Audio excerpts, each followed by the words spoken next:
মির্জা ফখরুল কইছে জনগণ গণভোট বুঝে না, সনদও বুঝে না। তো বুঝানোর দায়িত্বটা কার? না বুঝলে পলিটিশিয়ানদের। তো আপনি পারেন না কেন বুঝাইতে? আপনি বুঝান নাই কেন? জনগণ গণতন্ত্র কারে বলে বুঝে, বাংলাদেশের জাতীয়তাবাদ কারে বলে বুঝে উনি জিজ্ঞেসেন কাউরে? সাধারণ জনগণের কথা বাদ দেন, বিএনপির একজন কর্মী সমর্থকরা জিজ্ঞেস করে দেখেন তো কি উত্তর পান। এর মধ্যে দেখলাম জয়নুল আবেদিন ফারুক গণভোটে না ভোট দেওয়ার আহ্বান জানাইছে। দেখেন এই নিরেট বেকুবড়ে আপনি কি বলবেন? খুদাই পলিটিক্স করে, পলিটিক্স এর প বোঝে না, পলিটিক্স করতে আসছে। এমপি মন্ত্রী মিনিস্টার হয়ে যায়, হুইপ হয়ে যায়। তার দলকে জুলাই সনদের বিরোধী। তার দল তো লাফাইতে লাফাইতে গিয়ে জুলাই সনদের সাইন করে এসেছে। গণভোট তো হবে জুলাই সনদের উপরে, মানে সে যেটাই সাইন করে আসছে তার উপরে গণভোট হবে। এরা দেখেন দেশ চালানোর খায়েশ করে। আচ্ছা তর্কের খাতিরে ধরে নিলাম বিএনপি জুলাই সনদের বিরুদ্ধে, তারপরে ধরেন গণভোট হয়েছে এবং জুলাই সনদ বিরোধীরা মানে বিএনপি আর আওয়ামী লীগও তো জুলাই সনদের বিরোধী, তারা না ভোট দিছে, তাহলে গণভোটে না জিতে গেছে, তাইলে রক্তের লেখা জুলাই সনদের পরিণতি কি হবে? আমি কই না যে বিএনপি তাই নিজেই নিজে মারে। বিএনপি যখন না ভোটের ক্যাম্পেইন করবে তখন নিজেই কেমনে মারবে সেটা বুঝে নিতেছে। আসে আগে একটা বিষয় একটু খোলাসা করে নি, আমার তো শত্রুর অভাব নাই, শত্রুরা বেশিরভাগই মূর্খসোদা। তাই মূর্খসোদারা এসে বলবে জুলাই সনদকে ফালতু কইছে এপি নাকি কয়দিন আগে। আর জুলাই সনদ প্রেমে গত হয়েছে। আমি এখনো মনে করি জুলাই সনদ ফালতু। এটা আমরা বিপ্লবের পরে যে রাষ্ট্র তৈরি করতে চাইছিলাম, অন্তত আমি চাইছিলাম, সেটা করতে পারবে না। কিন্তু একটা দেশের সব রাজনৈতিক দল আলাপ আলোচনা করে এটা পর্যন্ত আগাইছে, সেটা একটা মূল্য আছে না? আমি চিটাগাং যাইতে চাই, গাড়ি চেয়েছি, গাড়ি এসে কুমিল্লাত নষ্ট হয়ে গেল, তা আমি কি যাইতে পারি চিটাগাঙে? পারি না। গাড়িটা কি ফালতু? হ্যাঁ ফালতু। কুমিল্লা পর্যন্ত আসছি, অসত্য আসছি, এটাকে ফেলাই দিতে দিয়ে ঢাকায় দিকে রওনা দিব নাকি চান্সে থাকবো অন্য গাড়ি চেয়ে চিটাগাং দিকে যাবো? চিটাগাং যাবো তো, বুঝা গেছে? জুলাই সনদ হ্যাঁ ভোট পেলে রাজনৈতিক দলের সমঝোতা জনগণ মাইনে নিছে, এটা বোঝা যাবে। আর যদি না ভোট পায় তাইলে জনগণের আকাঙ্ক্ষাকে রাজনৈতিক দল ধারণ করতে পারেনি, এটাই বোঝা যাবে। বিষয়টা একটু জটিল মনে হইতেছে, আমরা একটু গভীরে গিয়ে আলাপ করব। আসেন আল্লাহর নামে শুরু করি। অনেক এখন কইতেছে গণভোটে না জয়ী হইলে আমরা কি 2024-এর 5ই অগস্টের আগে ফিরে যাব? না, যাব না। কেন যাব না সেটা বুঝতে হইলে একটা গভীর দার্শনিক আলাপে প্রবেশ করতে হবে। আবার ডরেন না, চেঁচালায় বুঝা যাবেন। এই বিষয়গুলো বোঝা দরকার আছে সবার। এটা না বুঝলে রাজনৈতিক দলগুলো সবসময় মাথায় কাঁঠাল ভেঙে খাবে আর ধুনফুন বুঝাবে, ওরা নিজেরাই বুঝে না। ইতিহাসকে, রাজনীতিকে, ঘটনাকে ব্যাখ্যা করতে শিখবেন, তাইলে মজা লাগবে। এরপরে কখনো পিনাকের ভিডিও যদি নাও আসে তাইলে নিজে নিজে পথ চিনে নিতে পারবেন। এটাতেই বুঝবেন কেন হাসিনা বা আওয়ামী লীগের প্রত্যাবর্তন আর সম্ভব না। এই দার্শনিক আলোচনায় বুঝবেন কেন বাংলাদেশ আর কখনো পাকিস্তান হবে না, এটাও বুঝবেন। কেন বাংলাদেশকে আর কখনো পদানত করতে পারবে না ইন্ডিয়া, এটাও বুঝবেন। আসেন এই আলাপে ঢুকি। 2024 বলেন, 1971 বলেন বা ফরাসি বিপ্লব বলেন, এগুলো বুঝতে হলে আমাদের একজন ফরাসি দার্শনিক আলাবাদীদের শরণাপন্ন হতে হবে, নাইলে আমরা কখনো 2024 বুঝবো না। আর সারাক্ষণ আতঙ্কে থাকবো এই হাসিনা আমাদের চট করে ঢুকে গেল, আবার ফেসিবাদ ফিরে আসলো না। উনি জন্ম নিয়েছিলেন 1937 সালে, আমার চাইতে 30 বছরের বড়। একজন ফরাসি দার্শনিক, সাহিত্যিক, নাট্যকার, রাজনৈতিক চিন্তাবিদ, একসাথে মেলা কিছু, একই অঙ্গে অনেক রূপ। আলাবাদিও জনগণের জীবনের সেই মুহূর্তগুলোকে বুঝতে চান, বোঝাইতে চান যেখানে পুরনো নিয়ম ভেঙে পড়ে এবং নতুন সত্য জন্ম নেয়। আমাদের জন্য খুবই প্রাসঙ্গিক। তিনি মনে করেন সত্য নির্দিষ্ট ঘটনার মাধ্যমে প্রকাশিত হয় এবং মানুষ সেই সত্যের মাধ্যমে নতুন পরিচয় তৈরি করে। তার মূল দার্শনিক অবদানগুলোর মধ্যে একটা হইতেছে ইভেন্ট থিওরি। এটাই ওনার সবচেয়ে বড় অবদান। তিনি বলেন যে সমাজ সাধারণত স্থিতিশীল অবস্থায় থাকে, এটাতে উনি বলছেন বিইং। হাসিনার আমলে যখন সবাই মনে করতেছিল আর কিছু হবে না, হাসিনা না মরা পর্যন্ত ক্ষমতায় থাকবে, সেটা হইতেছে বিইং। কিন্তু হঠাৎ কিছু মুহূর্ত আসে যখন আগে সব নিয়ম ভেঙে যায়, এটাকে বলেন উনি ইভেন্ট, এবং নতুন সত্য তৈরি হয়। আর যারা সেই সত্যকে ধারণ করে তারা হয়ে ওঠে সাবজেক্ট। একটা ধারণা, বিইং, ইভেন্ট, ট্রুথ, সাবজেক্ট, এটাই উনার দর্শনের কেন্দ্র। কঠিন লাগতেছে লাগারই কথা, আমারও কঠিন লাগেছিল, বুঝতে মেলা সময় গেছে। আচ্ছা আরো একটু বুঝাই বলতেছি। হ্যাঁ, বিইং বা অস্তিত্ব বা স্থিতাবস্থা, এটা বলতে বোঝায় যে যে অবস্থায় সবকিছু চলতে থাকে, সেখানে নিয়ম, অভ্যাস, রীতি, ক্ষমতা সব স্থির হয়ে থাকে, সেখানে সত্য প্রকাশ পায় না, সেখানে মানুষ নিজেদের গভীর সম্ভাবনাকে চেনে না। আমরা কি করতে পারি? আমাদের পক্ষে কি করা সম্ভব মানুষ বুঝতে পারে না। যেমন হাসিনার শাসন যে টিকবে না, এটা অনেকে বুঝতে পারে না। এটি স্থিতাবস্থা। এটা যারা দেখতে পারে, যারা বলে হাসিনা টিকবে না, তারা তাদেরকে উপহাস করছে। এইটাকে স্বাভাবিক চলমান অবস্থা বলে, যেখানে পৃথিবী যেমন আছে তেমনই থাকবে। এই অবস্থায় মানুষ এবং সমাজ নিজেদের সীমাবদ্ধতা আর শক্তি নিয়ে সচেতন না, তার মধ্যে পরিবর্তনের কোনো আকাঙ্ক্ষা জাগে না, শুধু চলিচ্ছে চলিচ্ছে আর চলিচ্ছে। তার মানে বিইং হইতেছে স্থির, অভ্যস্ত, নিয়ম মাফিক অস্তিত্ব। এখন অনেকে কয় না যে পিনাকি দেশ থেকে অস্থিতিশীল রাখতে চায়, এরা হইতেছে সেই স্থিতাবস্থার ফুট সোলজার, যারা চায় বাংলাদেশ আগে যেমন ছিল সেরকমই থাকুক। 2 নম্বরে হইতেছে ইভেন্ট বা বিচ্ছেদ মুক্ত। ইভেন্ট হইল যেই মুহূর্ত স্বাভাবিক অবস্থার ভিত ফাটায় চুরমার করে দেয়। এই বিং বা স্বাভাবিক অবস্থা, স্থিতাবস্থা, এটার ভিত একেবারে চুরমার করে দেয়, ওইটাকে ভেঙে নতুন সম্ভাবনার দ্বার খুলে দেয়, যার আগমনটা আগের নিয়ম দিয়ে ব্যাখ্যা করা যায় না, যা হঠাৎ সত্যের আবির্ভাব ঘটায়। তাই ইভেন্ট আসলে একটা বিচ্ছেদ, এটাকে উনি বলছেন রাপসার, ভেঙে পড়ে, যেখানে পৃথিবী আগের মতো থাকে না, বাংলাদেশ আগের মতো নাই 2024 অগাস্ট বিপ্লবের পরে। এই ইভেন্টে হঠাৎ সত্যের উদ্ভব ঘটায়, পুরনো নিয়ম থেকে বিচ্ছেদ ঘটায়। 2024 সেই ইভেন্ট, সেই রাপসার, সময়ের গর্ভ থেকে চিৎকার করে রক্তস্নাত হয়ে জন্ম নেওয়া নতুন সময়। এরপরে আসে ট্রুথ। এই ট্রুথ মানে সত্য না, এই ট্রুথ হইল ইভেন্ট থেকে জন্ম নেওয়া এক নতুন সম্ভাবনা, এক নতুন নীতি, এক নতুন দিশা, যা সেই স্থিতাবস্থার পুরনো নিয়মকে চ্যালেঞ্জ করে, যা ধীরে ধীরে বাস্তবতাকে পরিবর্তন করতে পারে। তার মানে ট্রুথ একটা পথ যা ইভেন্টের ভিতর থেকে উঠে আসে এবং ধীরে ধীরে পৃথিবীকে নতুন ভাবে প্রকাশ করে। ট্রুথ হইতেছে ইভেন্ট থেকে জন্ম নেওয়া এক নতুন সম্ভাবনার পথ। এরপরে আসে সাবজেক্ট। সাবজেক্ট হইতেছে সেই ট্রুথ বা সেই সত্যের ধারক, মানুষ, জনতা। বাদু বলেন যে মানুষ জন্মগতভাবে সাবজেক্ট না, সাবজেক্ট হয়ে উঠতে হয়।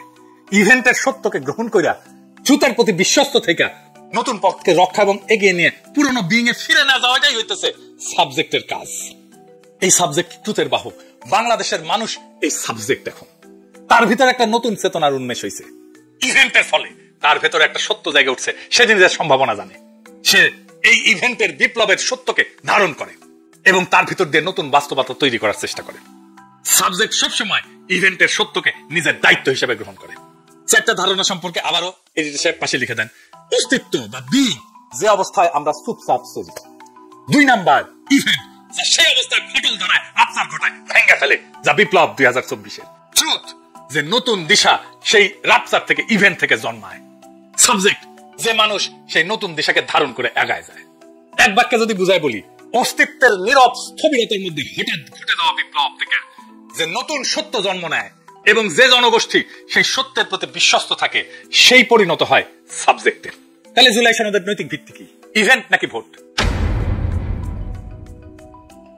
বাংলাদেশ একটা নতুন কালপর্বে প্রবেশ করছে, সেখানে জুলাই সনদ উত্থিত হয়েছে বিপ্লব থেকে, ইভেন্ট থেকে। তাই জুলাই সনদ গণভোটে হাইরা গেল, তার বৈধতা হারায় না। জুলাই সনদ হইতেছে জনগণের উত্থানে জন্ম নেওয়া নতুন ভিত্তিনীতি। এটা ভোটে জেতা দিয়ে তৈরি হয় না। এই ভিত্তিনীতি তৈরি হয় ঐতিহাসিক ঘটনাবলী, উত্থান, জনক্ষমতা, সামাজিক রূপান্তর এবং সম্মিলিত দাবির ভিত্তিতে। বিএনপি বলে না সংসদে যে সবকিছু ঠিক করবো, ভোটে সবকিছু ঠিক হবে না। ভিত্তিনীতি তৈরি হয় বিপ্লবে, অভ্যুত্থানে, জনগণের আকাঙ্ক্ষায়, গণ আকাঙ্ক্ষায়, ভোটে না। জুলাই সনদ ঐতিহাসিকভাবে জন্ম নেওয়া নতুন ভিত্তি চুক্তি। ভোট তার বৈধতা বাড়াইতে পারে বা কমাইতে পারে, কিন্তু বাতিল করতে পারে না। জুলাই সনদ কোন দলীয় প্রতিশ্রুতি না যে ভোটে হারলে বাতিল হয়ে যাবে। এটা হইল বর্ষা বিপ্লবের রাজনৈতিক ফল, জনসম্মতির উপরে লেখা দলিল, 25টা রাজনৈতিক শক্তির সই করা কাঠামো, ইতিহাসে জন্ম নেওয়া নতুন ভিত্তি। এইটা এক্সট্রা কনস্টিটিউশনাল সত্য মুহূর্ত। এইগুলোর কারণে জুলাই সনদ একটা ভিত্তিনীতি অস্থায়ী হইতে পারে, এটা গণভোটে স্থায়ী হবে। আর যদি গণভোটে না ভোট পায়, তারপরেও একটা নতুন সত্য উত্থিত হবে, সেটা আমরা আসবো। এইবার আসেন আরেকটা বিষয় দিয়ে একটু এটা বুঝে দেখি, আরেকজন দার্শনিকের আলোচনা একটু বুঝে দেখবো। এখন কইবে আমার ক্ষুদ্র ভাতার বগিনা আজকে দর্শন দিয়ে করে ভাগাভাগি করে ফেলছে, আমি জানি অনেকে বুঝতেছেন। আসেন আরেকটা বিষয় বুঝে দেখি, সেটা বৈধতা, জনবৈধতা। ভোট নিয়ে চিল্লাইতেছে না বিএনপি, এইটার বিরুদ্ধে তো তত্ত্ব দাঁড় করাইতে হবে, দার্শনিক বোঝাপড়া পরিষ্কার করতে হবে।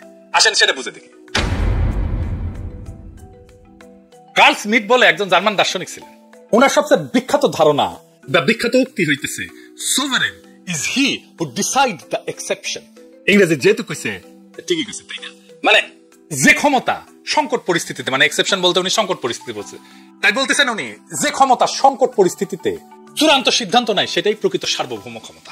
আর একটু বুঝে দেখি, খুব চমৎকার একটা বিষয়। কিন্তু সংবিধান ভেতরে নিয়ম সাধারণ সময় চলে, কিন্তু সংকট এলে সংবিধান কাজ করে না, নিয়ম কাজ করে না, সিদ্ধান্তই রাজনীতিকে নির্ধারণ করে। সেই সংকটময় মুহূর্তে নেওয়া সিদ্ধান্তই সংবিধানের গভীর দুর্বলতা এবং সীমা উন্মোচিত করে।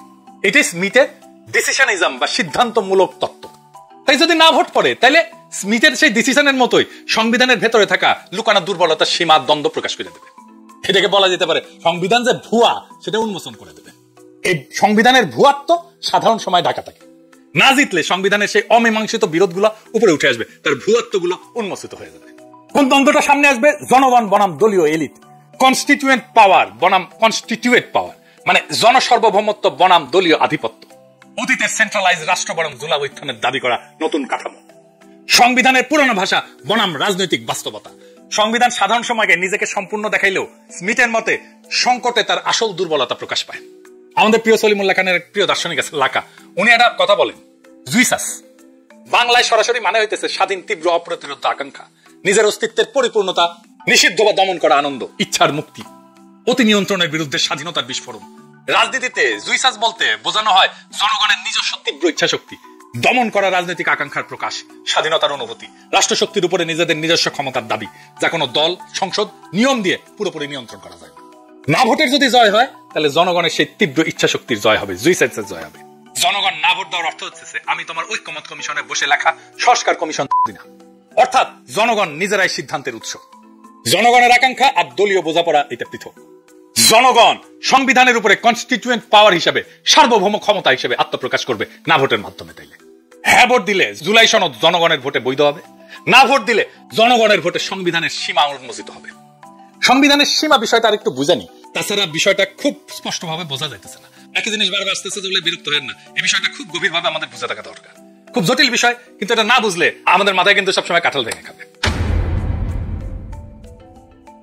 সংবিধানের গভীর দুর্বলতা বা সীমা বলতে আসলে কি বোঝানো হয়? সংবিধান সবসময় দুইটা স্তরে কাজ করে। কনস্টিটিউয়েন্ট পাওয়ার, পাশে লিখে দেন এডিটর সাহেব, লেখা, নিয়ম, ধারা, প্রতিষ্ঠান। আর কনস্টিটিউয়েন্ট পাওয়ার, জনগণের মূল সার্বভৌম ক্ষমতা। সংবিধানের দুর্বলতা তখনই প্রকাশ পায় যখন লেখা নিয়ম বা কনস্টিটিউয়েন্ট পাওয়ার, যেটা জনগণের আসল ইচ্ছা বা সার্বভৌম ক্ষমতাকে ধরে রাখতে পারে না। মানে হইতেছে আমরা জনগণ যেটা পাই সেটাই সার্বভৌম ক্ষমতা, কনস্টিটিউয়েন্ট পাওয়ার। আর কনস্টিটিউয়েন্ট পাওয়ার সেটা হইতেছে এই জনগণের ইচ্ছা থেকে যেই ক্ষমতা সংবিধানের মাধ্যমে লিখিত হয়। বোঝা গেছে? আমার ইচ্ছাটা হচ্ছে সার্বভৌম ক্ষমতা, লেখালেখিটা হচ্ছে কনস্টিটিউয়েন্ট পাওয়ার।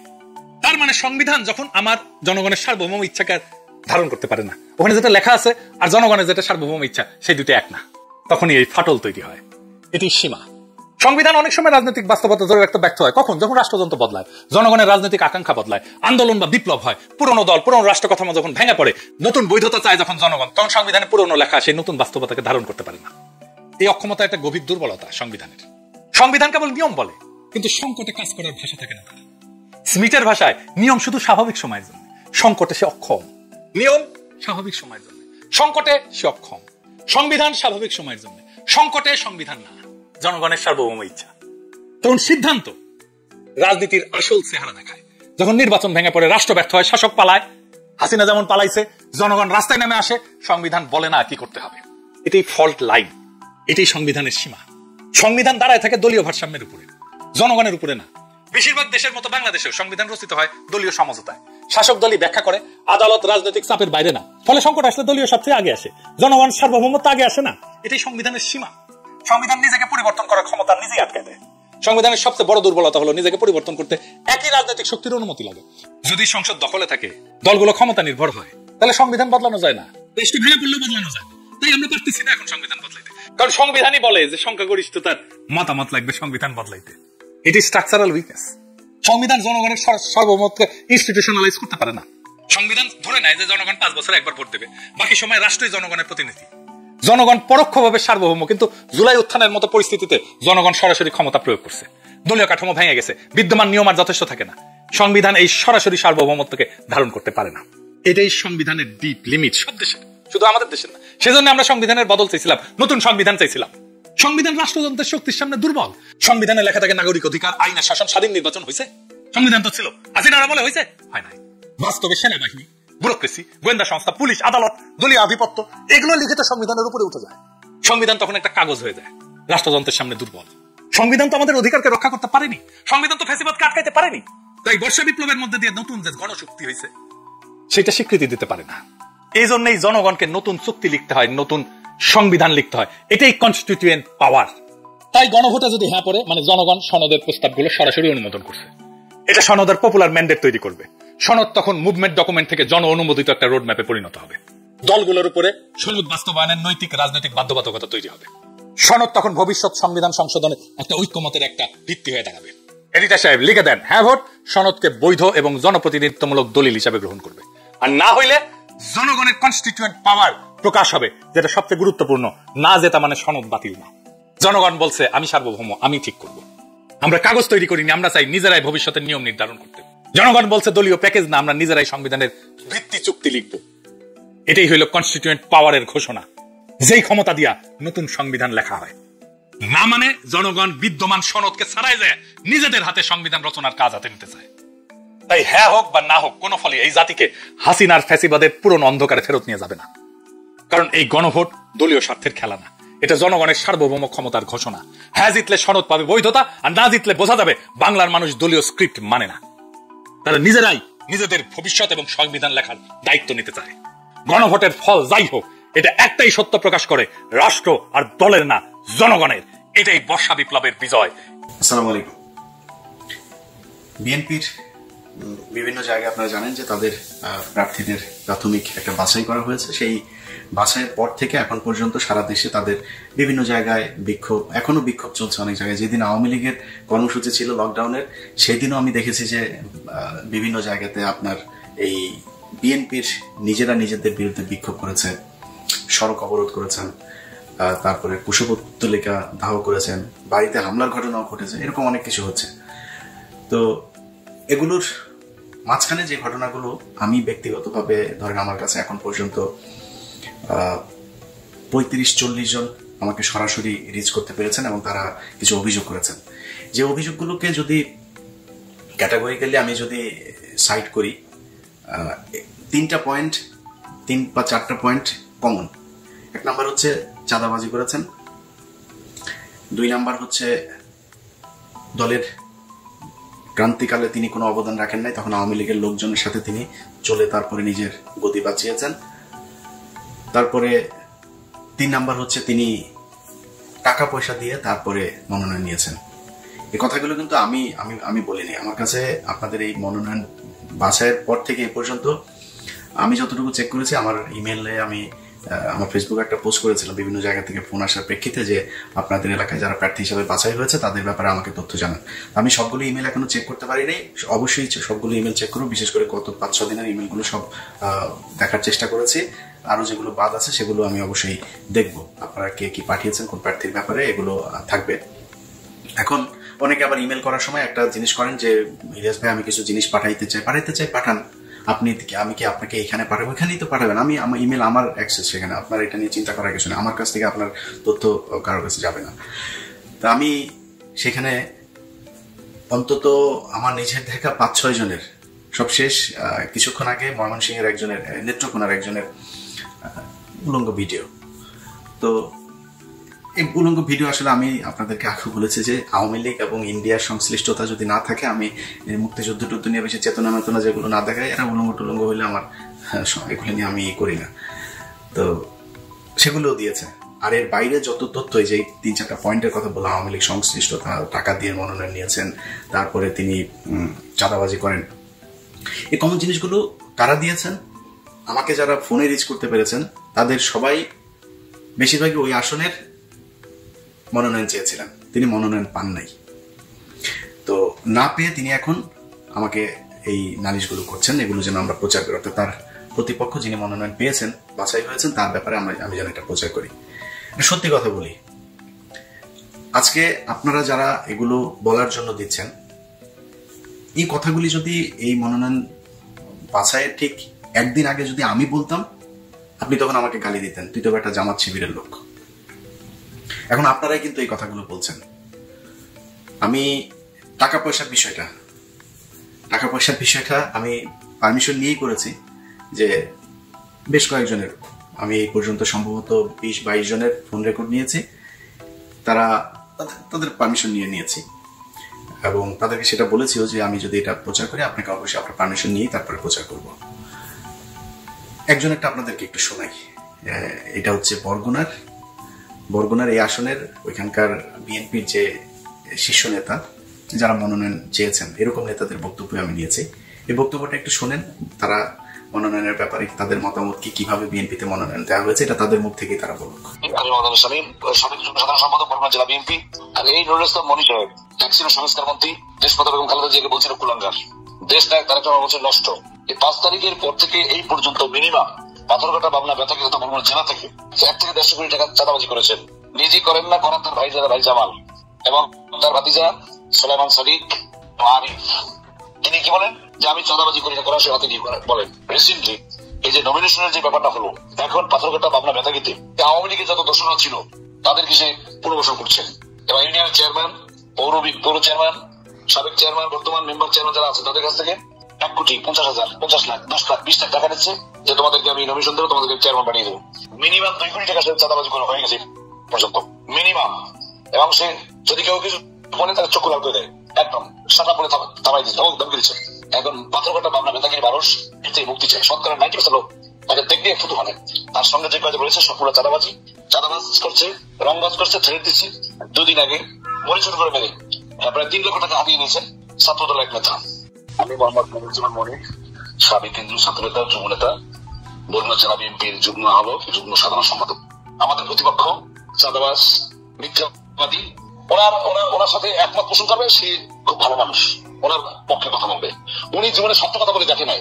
উনি 5ই আগস্ট পরে জাকেদের চেয়ারম্যানকে ভুল বুঝিয়ে পদটা নিয়েছে, নেওয়ার পর সে তার আপন ভাই, বাতিজা, স্বামী নামগুলো বলেছে, এবং এদেরকে দিয়ে 100 কোটি টাকা চাঁদাবাজি করছে। কিন্তু আমাদের জেলেরা যেখানে মাছ ধরে তাদের কাছে মাসুম কোম্পানির মাধ্যমে 6 কোটি টাকা নিয়েছে তার ভাই, নিয়ে তার কাছে দিয়েছে। এবং আমাদের এনামুল তার কাছে 7 কোটি টাকা নিয়েছে। এবং জমি দখল, চর দখল, ঘর দখল এবং হুন্ডা চুরি থেকে শুরু করে এ যাবৎ অদ্যাবধি প্রায় কোন মানুষ বাকি নাই। এখন এটা তো করেছি, থেমে যায়নি। যখনই 3 তারিখ মনোনয়নের আমরা 2 জন আমরা সাক্ষাৎকারে, উনি ছিল না, উনি গিয়েছে উমরায়, মাননীয় চেয়ারম্যান আসবে, ওখানে তারে হাত পা দিয়ে রেখেছে, কিন্তু ওখানে না পেয়ে গেছে লন্ডনে। এবং স্যারের কিছু অনুসারী এবং আমাদের একজন স্থায়ী কমিটির সদস্য, সে ওনাকে আন্তরিক ভাবে হেল্প করেছে। তারা যারা চেয়ারম্যানের যে একটু বলুন, সালাউদ্দিন সাহেব, আর আরো আছেন চেয়ারম্যানের কিছু লোক আছে, কিন্তু নাম বললে আমারও চাকরি আরো যাইতে পারে, যে অমুক সভাপতি বলে তোর চেয়ারম্যান বানাবো, আরো জন করে চেয়ারম্যান বানাবো, 5 লাখ টাকা দেয়, এইরকম সবাই ক্যারি করে। নিজে জীবনে 1 টাকা খরচ করেন, 1,000 টাকা পকেটে নিয়ে যায়, উনি লাখ লাখ টাকা নিয়ে আসছে এলাকাতে। শামীম সাহেব আর একটু কথা বলবে। গত কদিন আগে উনি একটা প্রোগ্রামে বলেছিলেন, আমার সাথে যারা ছিলেন তারা কেউ মামলা খায়নি এবং জীবনে খাবে না, কখন দিয়ে বলছেন গেল এইটা।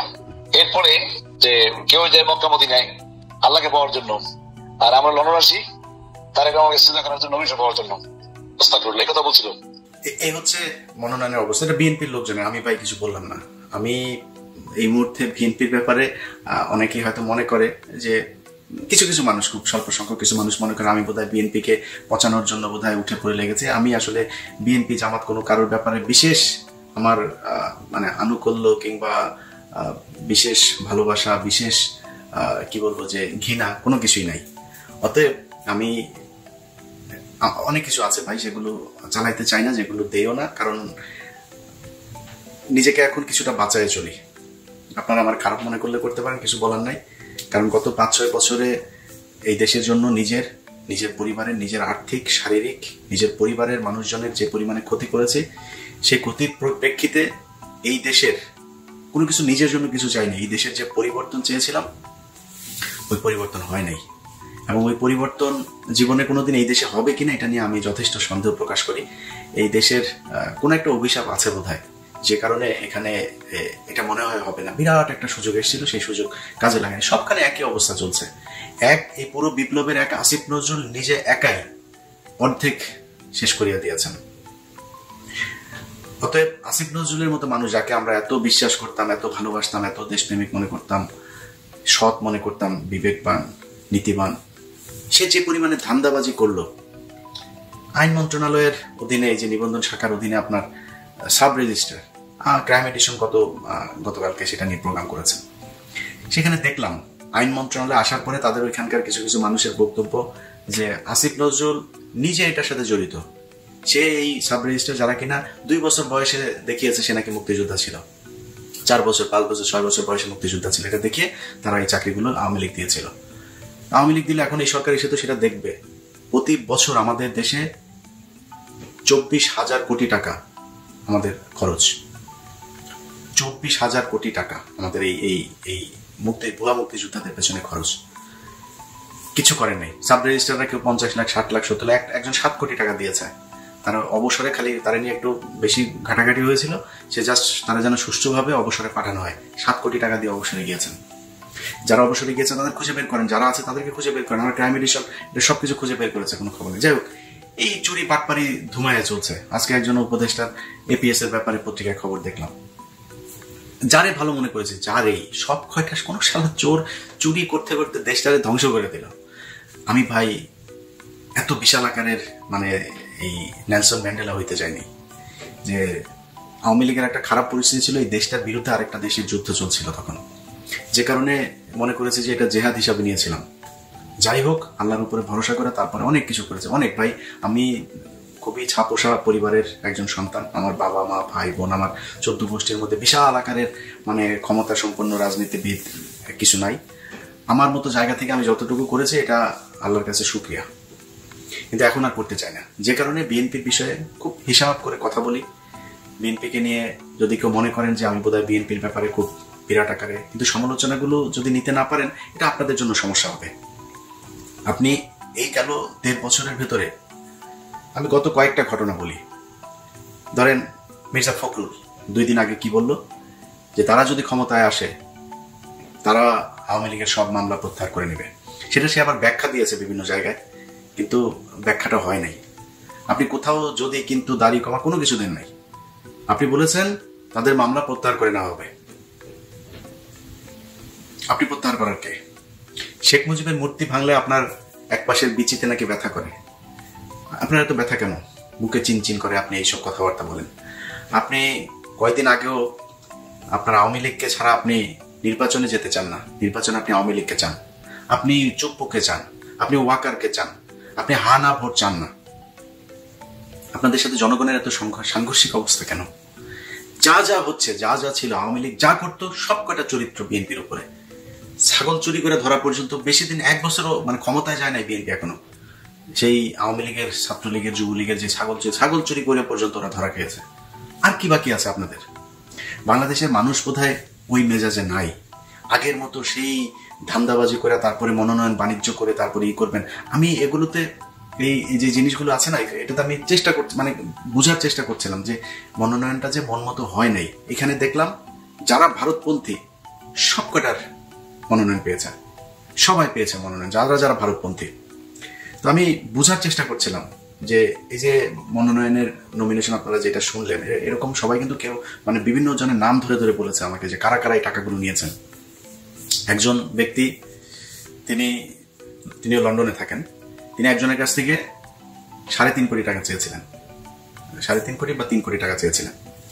তো এই করার পরে, টাকা দেওয়ার পরে 65 লাখ টাকা, 70 লাখ টাকা সে চেয়েছিল অ্যাডভান্স, 65 লাখ টাকা দিয়েছিল। দেওয়ার পরে তিনি মনোনয়ন পান নাই, তখন তিনি টাকা ফেরত চাচ্ছেন, এখন সে টাকাও ফেরত দিচ্ছে না। তো ভাই, আপনি যদি আমার যে ব্যক্তিকে বলছে, আপনি যদি আমার ভিডিও দেখে থাকেন, টাকাটা দিয়ে দিন। আপনার অডিও টডিও কিন্তু আমার কাছে রেকর্ড আছে, সো টাকাটা ফেরত দিয়ে দিন। এখন এই যে জিনিসগুলোর সাথে কি তারেক রহমান নাম ভাঙানো হয়, তারেক রহমানের নাম ধরে তারপরে বলা হয় যে ওইখানে টাকা দিতে হবে। আমি মনোনয়নের এখানে অনেক মানুষ আছে যারা মনোনয়ন পান নাই, এদের অনেককে তারেক রহমান বলেছেন যে আপনি প্রস্তুতি নেন, তারা মনোনয়ন পান নাই, তাদেরকে বাছাই করা হয়নি। তার মানে এই যে মনোনয়নগুলো দেওয়া হয়েছে, এই মনোনয়নগুলো এমন একটা জায়গা থেকে দেওয়া হয়েছে যে জায়গাগুলোতে তারেক রহমানেরও কোনো নিয়ন্ত্রণ ছিল না। তাহলে সেই জায়গাটা কোথায়, এইটা খুঁজে বের করতে হবে। তো এখন যেটা বলবো যে আমার এখানে কয়েকদিন আগে জামাতের আমিরের সাথেও আমি সাক্ষাৎ করেছিলাম। সেই সাক্ষাতে ওনার সাথে আমি সরাসরি প্রকাশ্যে বলছি, আমি ওই সাক্ষাতেও বলেছিলাম যে দেখেন, আপনাদের আমার মনে হয় বিএনপির সাথে এমন একটা সমঝোতায় যাওয়া উচিত, হয় একটা সর্বদলীয় সরকার গঠন করা, অথবা যেটা করা যেতে পারে যে বিএনপিকে এবার ক্ষমতায় যেতে দেওয়া। কিছু কিছু এগ্রিমেন্ট আপনাদের ভেতরে থাকবে, বিরোধী দল হিসেবে আপনারা থাকবেন, পরের বার নির্বাচনে যা হয় হোক, এবার বিএনপিকে আপনারা যেভাবে ক্ষমতায় নিয়ে আসেন। কারণ এখন ইসলামী একটা দল আসলে এটা নিয়ে আবার আন্তর্জাতিকভাবে এরা সারাদিন এগুলো নিয়েই থাকে, হাসিনার কাজে তো খালি এগুলো। আমি নিজেও বলেছিলাম, বিএনপি আসলে ক্ষমতায় যেতে চায় কিনা এটা নিয়ে আমার যথেষ্ট সন্দেহ আছে। বিশ্বাস করেন, আমার মনে হয় না যে বিএনপি মানে খালি যদি নাকি কোনো সুযোগ থাকতো যে এখন ইউনুস না থেকে মনে করেন ফখরুল এই সরকারের প্রধান হইতো, ওরা নির্বাচন দিত না। ওরা যেভাবে হোক আবার ফের 96 সালের মতো ওইভাবে জোর জুলুম করে তারা থাকার জন্য চেষ্টা করত। তো বিএনপির কাছে অনুরোধ থাকবে, আমরা ভাই আপনাদের প্রতিপক্ষ না, বিএনপি ভালো থাকুক, বিএনপি ক্ষমতায় আসুক, বিএনপি ভালোভাবে দেশ চালাক। এই দেশের অসংখ্য নেতা সারাদিন যদি বিএনপির নিয়ে সমালোচনা করি, তারপরেও অস্বীকার করার কোনো সুযোগ থাকবে না এই বিএনপির অনেক মানুষ আওয়ামী লীগের